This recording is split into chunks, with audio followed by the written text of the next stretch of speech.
hoje nós estamos aqui para... Eu fiquei 15 anos fora do Brasil, né? 10 no país islâmico. E, graças a Deus, voltei a servi-los também outra vez. Nunca estive tão perto do povo e tão longe. Porque agora eu estou outra vez com árabes e asiáticos, mas online, né? Então, mas é a pandemia com seus recursos, né? Então, gente, vamos lá. Eu gostaria de estar nessa noite aqui trazendo...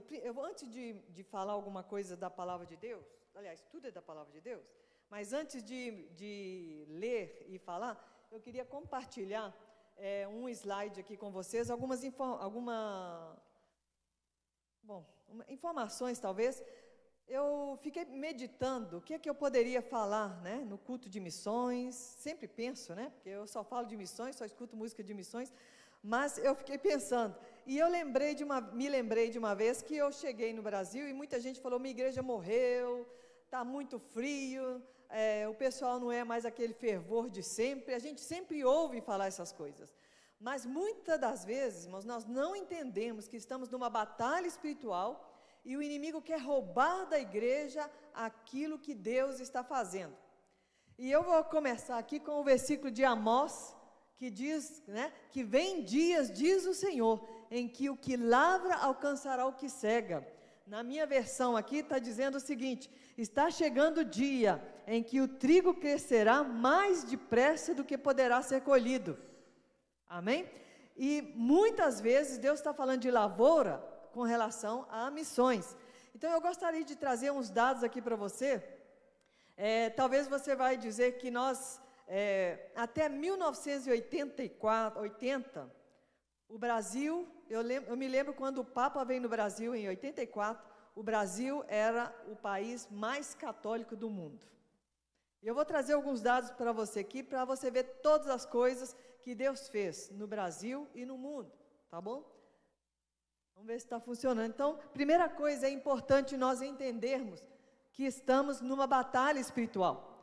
Pedir a Deus que, como Ele fez em Reis, com o servo de Eliseu, abra os olhos dele para que ele possa contemplar os exércitos. Deus levantou um exército poderoso na terra. E muitas vezes nós não estamos vendo, e muitas vezes desanimamos, né? Desanimamos. Então, há uma batalha travada em todos os sentidos, né? E aí nós vamos. Então, essa batalha sem precedentes está acontecendo nas regiões celestiais, mas a vitória já foi alcançada em Cristo Jesus. Jesus morreu e ressuscitou. Amém? E aí, então, nós vamos ver que tem uma colheita sem precedentes na história do Evangelho. Amém? 2000 anos de história. Aí tem uma figura, né? Deixa eu ver se aqui dá para fazer. Não tem setinha, né? A primeira ali eu coloquei uma semente pequenininha, a colheita, e depois os frutos, e embaixo aqui os grupos. Irmãos, nunca se tinha enchido o Maracanã, só o futebol em 1950. Mas nos anos 90, a igreja encheu o Maracanã antes da reforma. Amém? Que agora só cabe menos pessoas, né?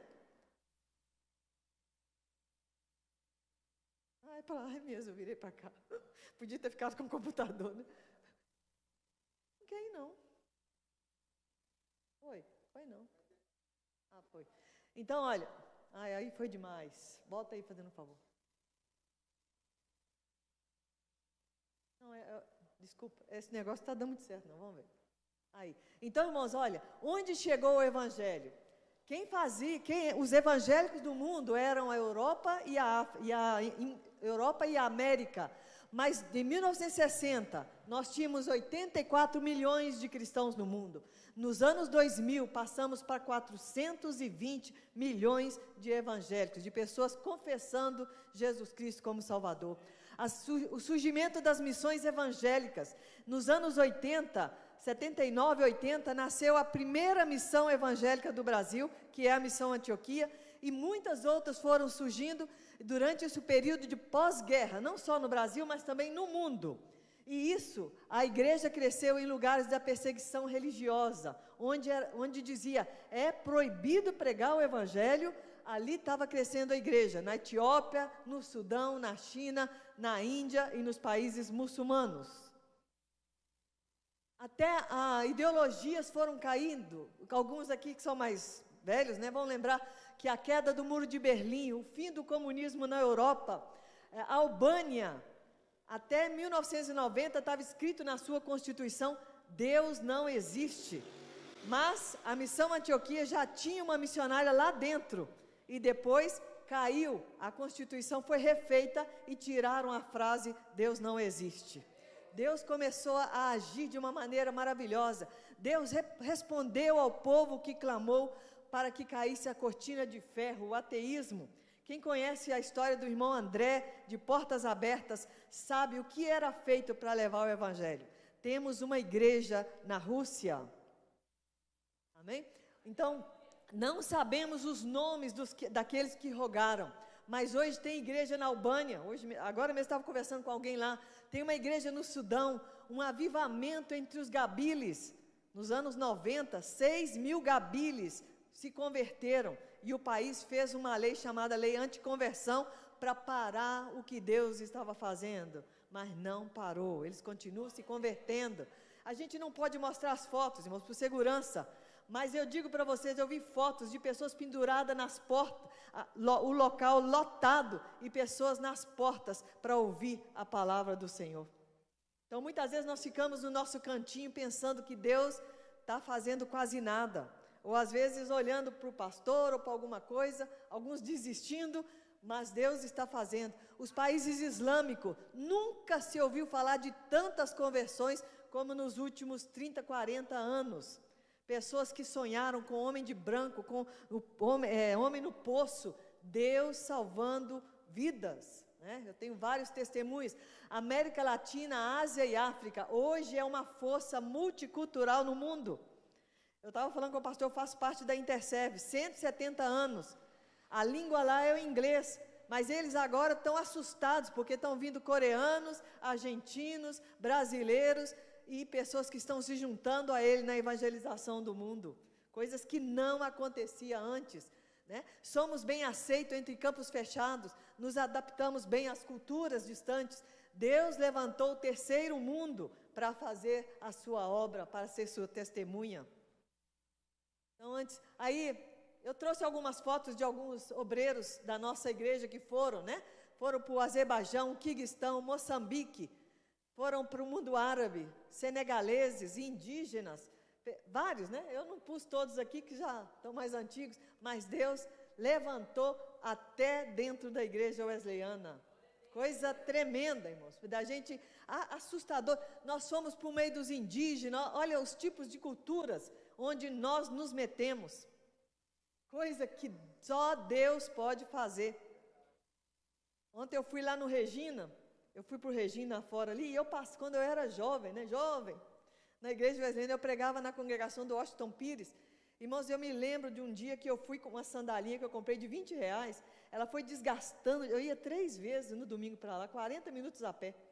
E um dia eu colei papelão no solado dela. E eu fiquei pensando, depois que eu dei volta em mais de 20 países, né, ontem, até agora, foi agora que eu estou voltando, acho que tem mais de 20 anos, que eu voltei aí a pé, naquele caminho ali, eu fiquei pensando, quando eu passei com aquela sandália colada, com papelão, e eu falei, meu Deus, sem perspectiva nenhuma, mas vibrando com o evangelho, e olha o que Deus fez. Irmãos, muitos desses que conheceram a Jesus, conheceram através da minha vida. É incrível. Eu fico admirada de ver o poder de Deus, admirada, né? É para lá. Então, coisas tremendas. Estados Unidos ainda permanece em primeiro lugar, mas a Coreia do Sul assume o segundo lugar, o Reino Unido, e o Brasil está chegando. A Índia tem um grande número de missionários, e mesmo estando dentro da própria cultura, servem transculturalmente. O Sul é mais cristão e o Norte é muçulmano. Irmãos, o Sul, os aposentados, tem um livro chamado Servindo como Enviadores, mostra aposentados fazendo coisas e vendendo para sustentar seus obreiros no Norte, coisa mais linda. tremendo, entendeu? Então, ministérios e materiais sem precedentes na história. Hoje nós estamos com a tecnologia, estamos com internet. Melhorou? Melhorou. Mas eu vou dizer para vocês, muito mais. Foram criados o sistema de net. Até os anos 80 não existia esse sistema, todo mundo trabalhava sozinho. Net é rede, né? Então, foi criado. Então, missões que antes trabalhavam solitários, agora apoiavam outros ministérios. Nós íamos enviar para a China, a Jocum já estava, apoia. Eu fui praticamente sustentado pela Assembleia de Deus, pela Batista, por causa da net. Irmãos, nos unimos em favor de alcançar o mundo. Surgiram acordos de cooperação. O reino é maior do que a minha missão. Essa era a visão. Recursos e conhecimentos foram compartilhados. Quantas vezes eu fui falar do que Deus estava fazendo no Mundo Islâmico, na Quadrangular, na Batista, na Assembleia de Deus. Ninguém queria saber. Você é da Wesleyana, não importa, você está servindo a Deus, você foi um instrumento que Deus levantou, eu quero te ouvir. Era tremendo, né? E é ainda. Missionários experimentaram um ministério interdenominacional, isso que eu estou te dizendo, né? Experiências e conquistas foram testemunhadas, motivação e estímulo, consciência de que não podemos pegar o bolo todo. Aí todo mundo começou a analisar, ou eu vou ganhar o oeste africano, vou ganhar o norte, vou ganhar a Ásia, alguma coisa, mas qual é a minha parte nessa tarefa? Todo mundo estava querendo se envolver na obra missionária. O final do século XX, o desafio foi encarado.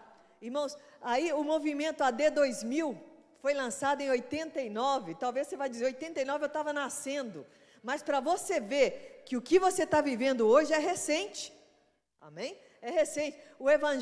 Na verdade, então, 89, esse projeto AD 2000, o evangelho para cada pessoa e uma igreja para cada povo.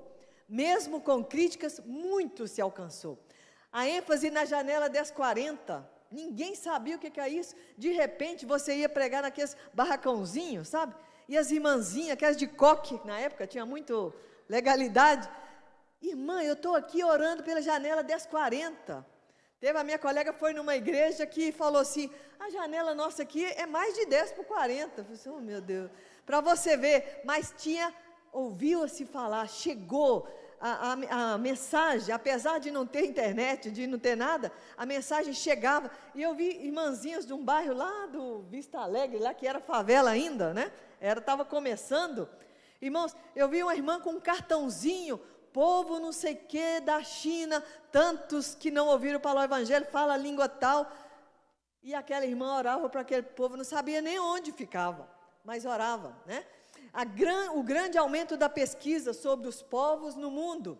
Os anos 90, a igreja assistiu à mais orquestrada análise dos povos, onde estavam os missionários, onde estavam os povos sem eles, a quantidade de crentes, missionários, povos, línguas sem tradução e etc.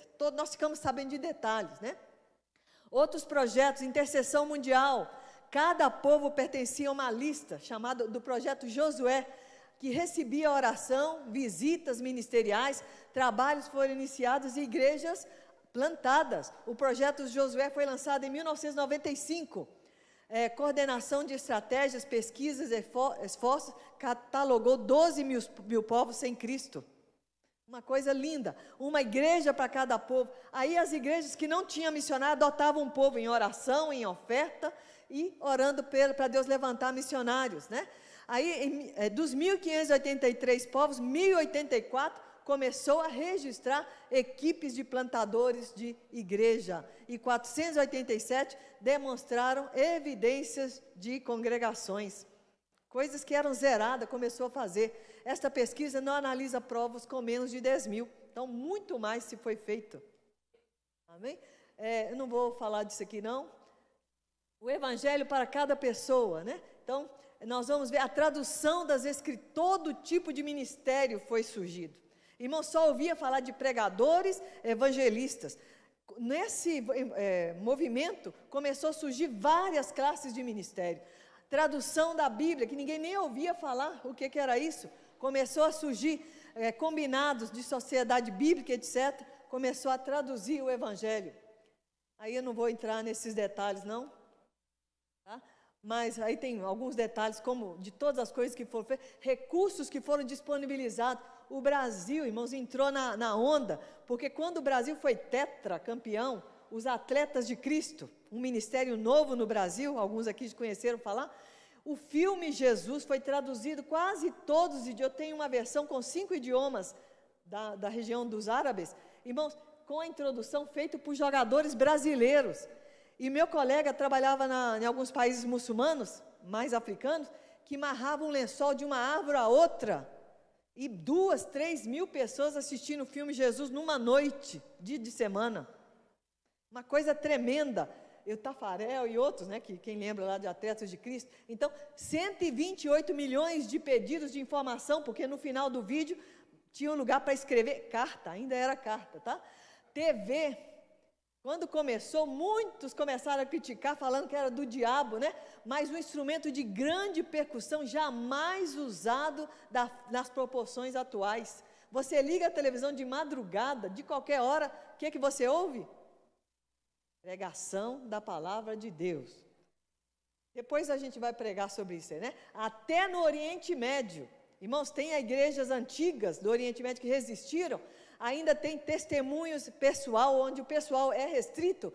Temos SatServ, todos esses canais aí, ó, onde muitos muçulmanos ouvem a palavra de Deus através da televisão, que alguns chamavam de caixinha do diabo, mas foi transmissora da palavra de Deus.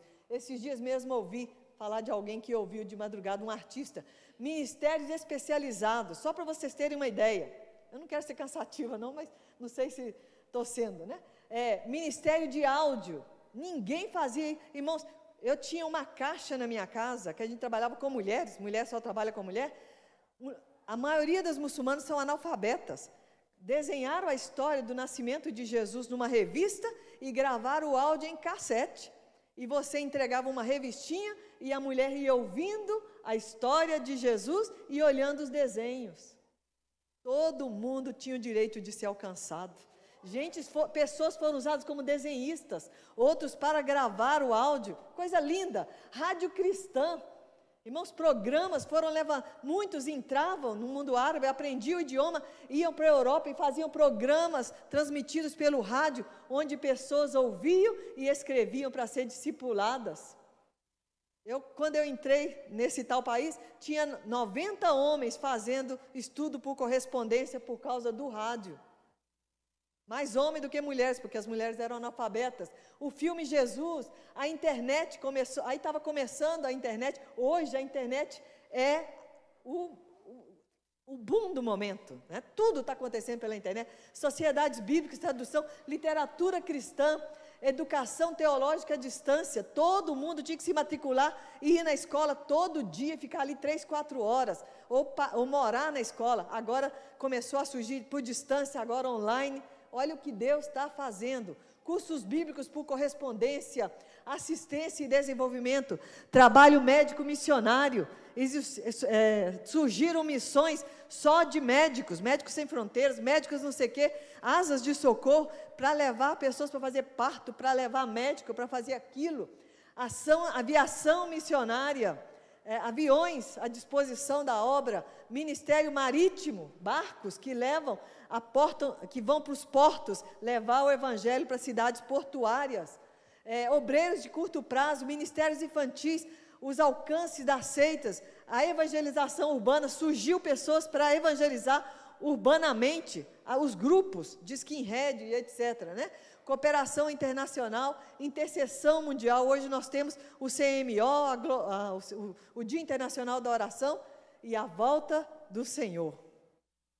Amém? Então, grandes coisas Deus começou a fazer. A liberdade religiosa, quanto mais ela é cerceada, mais Deus tem entrado nos países. Coisas tremendas, né? Não vou falar, as portas do inferno não têm prevalecido contra a obra do Senhor. Ó Jerusalém, sobre os teus muros, os guardas jamais se calarão, nem de dia nem de noite. Vós os que invocais os nomes do Senhor, não canseis. Amém? Eu vou parar por aqui. E eu queria, nessa noite, irmãos, a palavra de Deus vai falar muito de lavradores. né, de lavrador. Quando Deus começa a falar da obra missionária, Ele vai trazer essa parábola, ou fazer essa comparação com o lavrador. E o lavrador, né, que tem a parte do arado, da semeadura e da colheita, que é praticamente, quem lavra tem que fazer os três, né? Então, lavrador é a primeira profissão do mundo, a primeira profissão desde o jardim do Éden, quando Deus criou o homem, mandou lavrar a terra, né? Não pode dizer, eu já semeei, eu já arei. Então, é algo que você tem que começar e terminar. Eu vou falar algumas características aqui, e daqui nós vamos entrar, né? O semeador chega à semente com suor e oração, porque para nós a semente, existe a semente física do fruto, e existe a semente que é a palavra de Deus. Então, aquele que prega a palavra de Deus tem que cuidar da semente, né? E essa lavoura, ela vai enfrentar pragas, enfermidades, poder da natureza, e tem uma coisa, tem que começar de madrugada. Se você regar a planta meio-dia, morre, ela cozinha, né? Então, tem algumas coisas que nos desafia. Então, a destreza não é suficiente. É uma profissão que depende de fé. Irmãos, e nesse dia, hoje aqui, que nós estamos no mês de junho, falando de missões transculturais ou de missões em geral, nós vamos dizer que é uma obra de fé. E é uma área que Deus quer trabalhar nos nossos corações. Talvez você pode pensar, isso aí está acontecendo no mundo lá fora. Eu sou aqui do Água Branca, já tem muitos desafios aqui. Mas, irmãos, nós não fazemos parte de uma família pequena. Nós fazemos uma parte de uma família que é de línguas, povos e nações. Você abre os seus olhos, você não faz parte só desse povinho aqui, não faz parte do povo de Deus na face da terra. E Deus deixou algumas orientações para nós.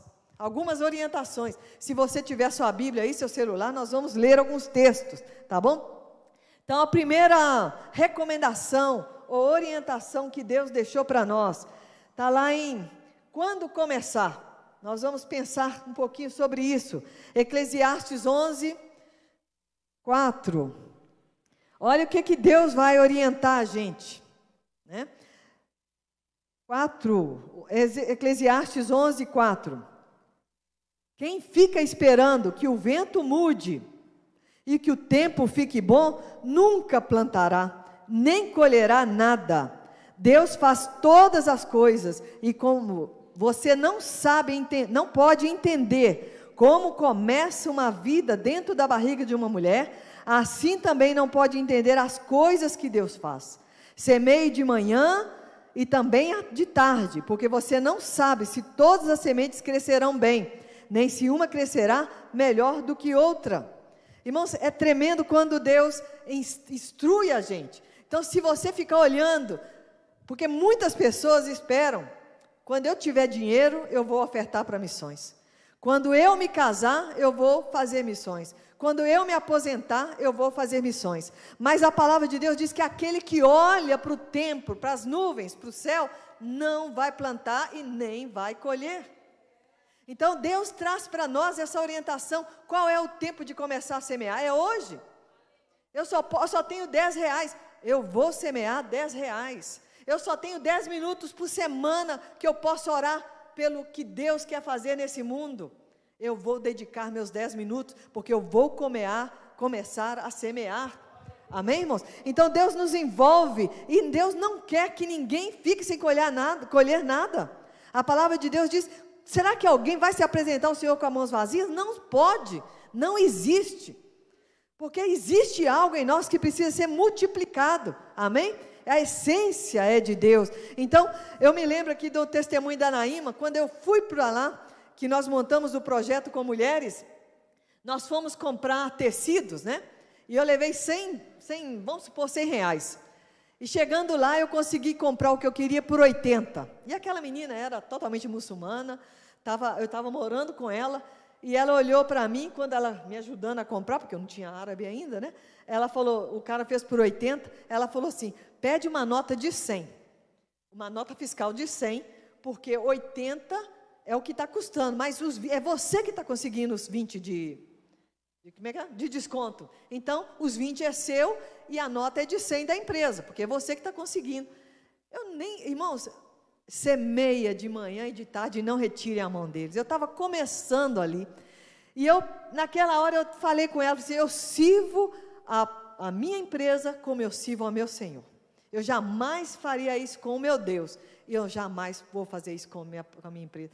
Diz ela que 4 anos depois, quando ela conheceu Jesus, ela falou que o que fez ela, despertou ela a buscar quem era Jesus e qual era a religião que eu seguia, foi através desse testemunho tão simples, que eu nem sabia o que eu estava fazendo. Não sabemos o que Deus está fazendo, como começa a vida no ventre de uma mulher, você não sabe, mas assim como não sabe, nós não podemos julgar o que Deus está fazendo, Ele vai fazer grandes coisas, amém? Coisas maravilhosas. Então aí nós vemos que nós precisamos deixar de olhar o tempo, de olhar as condições e lançar semente pela fé, mesmo que seja uma semente de mostarda, que é a mais menorzinha do mundo, mais menorzinha, bem português, né? Segundo, quem começa, outra orientação, então a primeira orientação de quando começar e como começar. Quem começa, como pode fazer? A Bíblia diz que não pode olhar atrás. É uma recomendação maravilhosa do Senhor. E quando a gente vai lá para Mateus 13, eu não vou ler tudo, porque o capítulo 13 de Mateus, ele é todinho falando sobre, praticamente quase todo falando de lavoura, de semeadura, de colheita e de etc. Irmãos, mas eu queria lembrar com vocês aqui, que a maioria de vocês conhece a história do semeador, né? Então vai dizer, um certo semeador pegou a semente, capítulo 13, né? Pegou a semente, pôs no embornal lá, no saco, na sacola, e saiu a semear. O que a Bíblia diz? Que parte caiu entre espinhos, parte caiu entre as pedras, parte caiu na beira do caminho e parte caiu na terra boa. E muitas vezes, nós que escutamos, qual que é o interesse nosso? Semear em terra boa. Mas se você for olhar esse texto, a preocupação do semeador não é com a terra, é com a semente. Porque aí se cumpre a justiça de Deus. Quando a semente cai na terra ruim, entre as pedras, entre o pedregulho ou qualquer coisa, é a justiça de Deus. Claro que a gente quer que caia em terra boa, mas o seu compromisso é com a semente. Então eu preciso selecionar a semente. Lá em casa, meu pai, quando trabalhava na roça, ele plantava, morava mais no interior. Meu pai, quando tinha umas espigas de milho, ele colhia os melhores para plantar. E é isso que nós fazemos quando nós vamos pregar o Evangelho. Nós selecionamos a palavra de Deus para pregar o Evangelho. Aí, irmãos, a palavra de Deus diz, não pode olhar para trás. Eu vou usar o testemunho aqui, vou usar o Marlon, porque o pastor tem que dar coro aí, né? Então, o Marlon saiu a semear. Marden, desculpa, é verdade. Marden saiu para semear. Aí parte da semente cai na terra dura. Aí o Marden, pastor Marden, olha para trás. Oh, meu Deus, que tristeza. O que vai acontecer com ele? Desmotivado. Aí mais uma parte caiu entre espinhos. Sufocado. Caiu na beira do caminho, o passarinho comeu. Aí ele está lá olhando. Esse negócio de pregar a palavra está com nada não, gente. Estou cansado, sol quente, podia estar fazendo isso, olha lá, os passarinhos estão comendo, isso está acontecendo. Por isso que a Bíblia diz, não olhe para trás. Não olhe para trás, porque isso é problema de Deus. Mas e se a semente do Marden cai na terra boa? Com sacrifício, com suor, a Bíblia diz que sai gemendo e chorando, levando os seus feixes, mas quando ele olha para trás, quer ver, nossa, olha lá, como é que é o nome do senhor? O Diovaldo converteu, agora não sei como é que é, mas deve ser presbítero, olha, mas eu sou bom, hein? Olha só, glória a Deus, vou continuar pregando, porque outros Diovaldo vai se levantar. A glória é de Deus, Deus não dá a ninguém. Por isso que a palavra de Deus fala, Marden, não olhe para trás. Quem põe a mão no arado não pode olhar para trás. Porque, irmãos, tem muitos ministérios caindo porque está desmotivado, vendo o que está acontecendo, ou está vangloriando, pensando que pode fazer alguma coisa. Mas quem dá o crescimento é o Senhor, é o Deus Todo-Poderoso. E quando você semeia, que a sua semente cai na terra dura, entre espinhos, na terra boa, a glória é do Senhor, porque Ele faz a justiça que Ele quer. Amém? É Ele, porque aquela pessoa não vai poder dizer, eu não ouvi o Evangelho, eu enviei meu servo, ele foi gemendo, foi chorando, ele semeou e você rejeitou, você deixou o mundo te afogar a palavra de Deus, você deixou os passarinhos roubarem a semente, mas eu fiz justiça. Amém? Então a glória é do Senhor. Quem põe a mão no arado não pode olhar atrás. Amém? Porque a glória é do Senhor. E é interessante também, irmãos, que o arado, ele é feito com a canga. Alguém aqui já ouviu falar de canga? Só os mais novos, né? Você pode olhar na internet que tem lá canga. É um trejeito, um instrumento de madeira que tem 3 ganchos, né? 4. Então o boi velho fica no meio, né? Marden, Vilsa, né? E o boi novo, que são os novinhos, cadê os novinhos? Mateus, os meninos lá atrás, põe do lado. Porque quando começa a arar, esse aqui dá para fazer um bom lugar, então o boi velho, ele sabe o que ele tem que fazer, já está treinado, ele vai firme, mas o Mateus, os outros, desculpa aí Mateus, dá o seu nome aqui, ele vai se distrair com essa terra, não está muito acostumado, não aguenta, mas o boi velho puxa, e ele vai seguindo, vai sendo discipulado, vai sendo aprendiz, daí a pouco a nova geração está sendo alcançada, está sendo treinada, amém irmãos? Então quem põe a mão no arado não pode olhar para trás. Então tem a versão da nova linguagem de hoje, diz que não serve para o reino de Deus quem olha para trás, não serve. Então, a gente desanima ou fica vanglorioso, né? Então, o nosso compromisso não é com a terra. Não se preocupa se não há resposta. Preocupa em selecionar a semente, em fazer a justiça do Senhor. Amém? Aí tem mais uma coisa.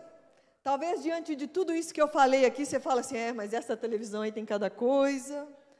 Tem gente vendendo isso, vendendo aquilo. Vamos lá, irmãos, no capítulo 3 mesmo, vai falar de uma coisa, né? Olha para você ver, Jesus contou uma parábola e disse ao povo, 13, 24. O reino dos céus é como um homem que semeou semente boas nas suas terras. Certa noite, quando todos estavam dormindo, veio um inimigo, semeou no meio do trigo uma erva ruim, chamada joio, e depois foi, vazou. Quando as plantas cresceram e se formaram as espigas, o joio apareceu. Aí os empregados do dono das terras chegaram e disseram, patrão, o senhor semeou sementes boas na sua terra, de onde veio este joio? Foi algum inimigo que fez isso, diz o Senhor. E os servos, o que eles falaram? O senhor quer que arranque o joio? Não, respondeu ele. Na nossa igreja, eu me lembro, irmãos, quando eu fui para São Paulo, hoje o bispo Oséias está lá. A casa do pastor Oséias, hoje bispo Oséias, era lotado de seminarista. Tinha um seminarista lá que ele fazia compromisso de ir para a congregação, seminarista interno, né? Congregação. O pastor Oséias colocava o dinheiro na mão do cara, da passagem. Todo fim de semana o cara vinha, comia na casa dele, bebia, lavava roupa, fazia tudo. Quando passou não sei quantos meses, nós descobrimos que o rapaz pegava o dinheiro da passagem, comprava Coca-Cola, ia comer sanduíche, fazer qualquer coisa, menos ir para a congregação. Quem foi que semeou o joio? Vamos arrancar? Vamos desistir? Uma outra vez ele mandou uma moça para um seminário interno, já tinha feito teologia e tudo, até no meu tempo. Mas comecei a ver aquela menina com as visitas estranhas, a mulher estava com um caso com um homem casado. Aí você fala, quem é que semeou o joio no meio da seara? Irmãos, é a palavra de Deus quem nos sustenta.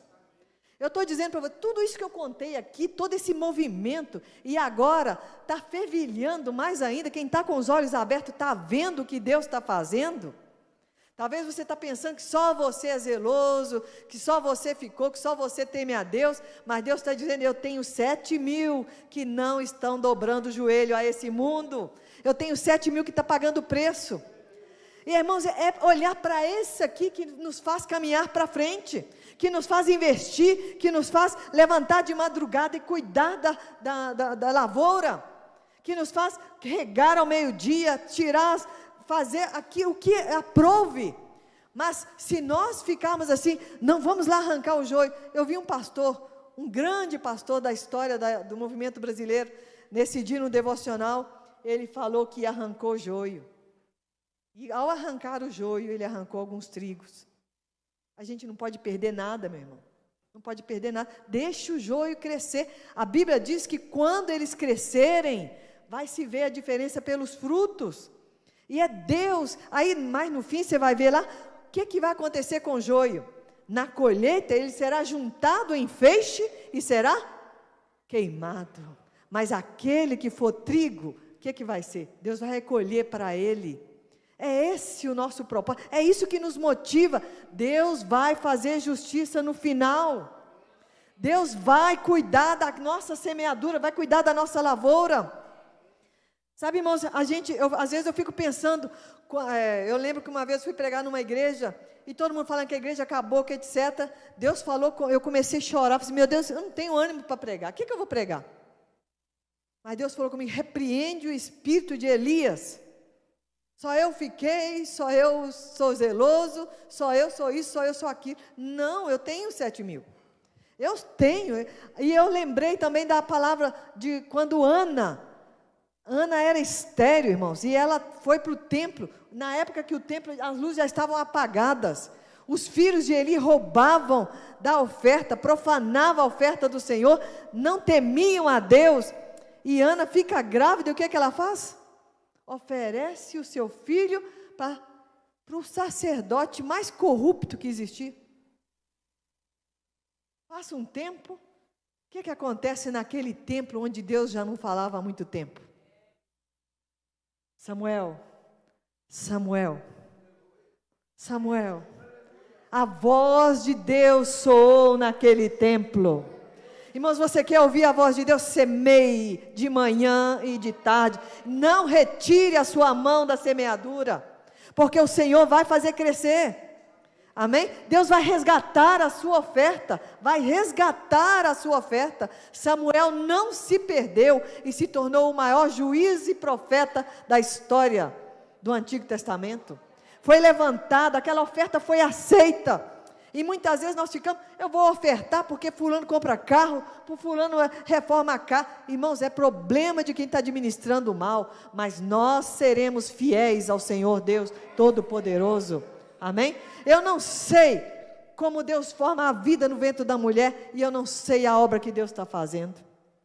Outro dia eu ouvi um testemunho de alguém que se converteu com alguém que caiu depois. Eu fiquei pensando, já pensou se ele tivesse sido arrancado ou se ele for arrancado? É problema de Deus. Deus sabe muito mais do que nós, mas nós queremos também ser juízes, né? E desanimamos porque olhamos para as circunstâncias. Vamos olhar para o que Deus está fazendo. Quando eu converso com a menina lá na Albânia, quando ela me manda notícias, fotos da igreja, de albaneses se levantando, pregando, eu não posso acreditar que em 95 ainda estava escrito, Deus não existe na Constituição. Aqui não entra missionário. E hoje nós temos uma igreja lá, louvando ao Senhor. Então, irmãos, o inimigo aparece, vai aparecer do nada. Você está semeando. Quantos missionários nossos já foram ajudados, sustentados, e talvez estão por aí desobedecendo, mas não importa. Nós investimos, nós participamos da obra do Senhor. Desculpa aí.